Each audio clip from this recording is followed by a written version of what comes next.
I'm going to talk about the difference of cubes and the sum of cubes. Unlike difference of squares, where a minus sign is necessary, if we have cubes, there is a pattern for if there is a minus or a plus. A perfect cube is a number that you can multiply, find a number that multiplies by itself 3 times. The cube root of x to the third would simply be x, because x times x times x is x to the third. The cube root of 8 is 2, because 2 times 2 times 2 is 8. When we find the sum and difference of cubes, we are following a pattern. The first thing I want to point out is to help with the signs, we will have SOAP. SOAP stands for same, opposite, always positive, and that is referring to the signs. You will be creating 2 parentheses, a binomial, which means 2 terms, and a trinomial, which means 3 terms. The binomial will have the same sign as what you started with. The trinomial will have the opposite sign that you started with, so since it was minus, it went to plus, and the last term is always positive. So x to the third minus 8, the SOAP stands for same, opposite, always positive. Now what you put in each piece is another pattern. We go with the cube root and the cube root in the first one. So the cube root of x to the third was simply x. The cube root of 8 was 2. So my first binomial is just the cube root and the cube root. The trinomial that I'm creating has a different pattern. It is squared together squared.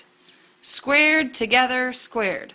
What that means is I'm going to square the root of the first one. So the root here is x. I'm going to square that. That means x squared. My middle term, I'm going to multiply them together. So here's the squared.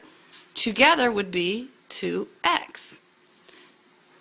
And squared, the last term, would be 4. So my factored answer of x to the third minus 8 is x minus 2, x squared plus 2x, same, opposite, always positive, squared together squared. I will do the same one with the only difference being a plus, and you will see, again, I will have x and 2 being my cube roots.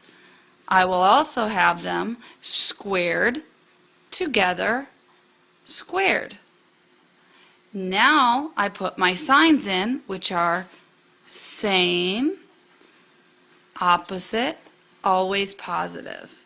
And that is the difference of cubes and the sum of cubes. These can get a little more interesting with some other bigger terms, so I will show you real quick. If I have y to the 6th minus 27, let's say x to the 6th, y to the 9th, we'll say. If I have that, my cube roots that I'm going to be working with, the cube root of y to the 6th is simply y to the 2nd. With the exponents, you're really just dividing. 6 divided by 3, that's what gives you the root.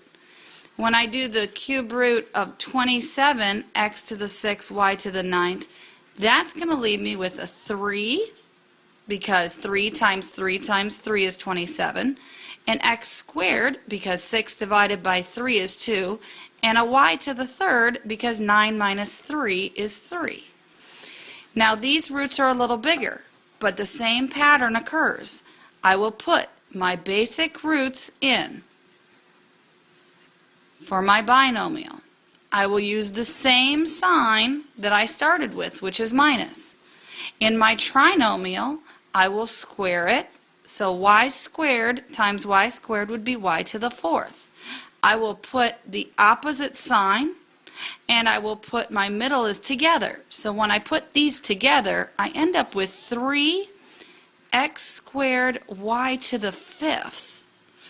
It's kind of interesting because it added the second and the third exponent, and then always positive, and then I will square my last piece to be 9x to the fourth y to the sixth.